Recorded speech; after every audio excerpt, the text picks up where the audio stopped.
थोडी स्टाईल मारून घेऊयात म्हटलं, जमतंय का नाही काय माहिती. तर चला मग, आपल्याला आज करायचं होतं आंब्याचं. पण मागं पण एका दिवशी केलं होतं, पण सगळ्यांना खूपच आवडलं होतं. मग म्हटलं चला परत एकदा करूयात. का तर मग घरचेच आंबे आहेत आपल्याला, थोडं नाही ऐकवत आणायचे त्याच्यामुळे शेतातलेच आंबे आहेत. मग मस्त आंबे स्वच्छ वगैरे धुवून घेतलेले होते, कारण त्याचं चिक वगैरे निघालं पाहिजे ना, कारण आपल्याला नंतर तेच पाणी आपलं यूज करायचं होतं पाण्यासाठी. त्याच्यामुळं त्याचे पहिले आंबे मस्त स्वच्छ धुवून घेतले होते. नंतर मस्त असे कुकरला लावलेले होते.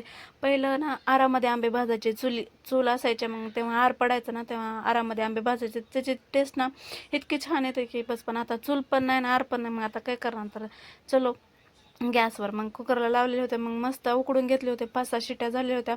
तर एकदम मस्त उकडलेले होते, एकदम असं चिकट चिकट पूर्ण असं झालेलं होतं. मग त्याच्यामध्ये आपण पिठी साखर टाकलेली होती. आपण साखर पण टाकायला चालते, पण पिठी साखर होती मग ते टाकलेली होती. मस्त थोडंसं मीठ वगैरे टाकून त्याला मस्त आपण रवीनं हलवून घेतलं होतं, सगळं एकजीव करून घेतलं होतं मिश्रण. तर मग मस्त थंड पाणी टाकले होतं, त्याच्यामध्ये आईस क्यूब टाकलेले होते. तर एकदम थंड झालेलं होतं.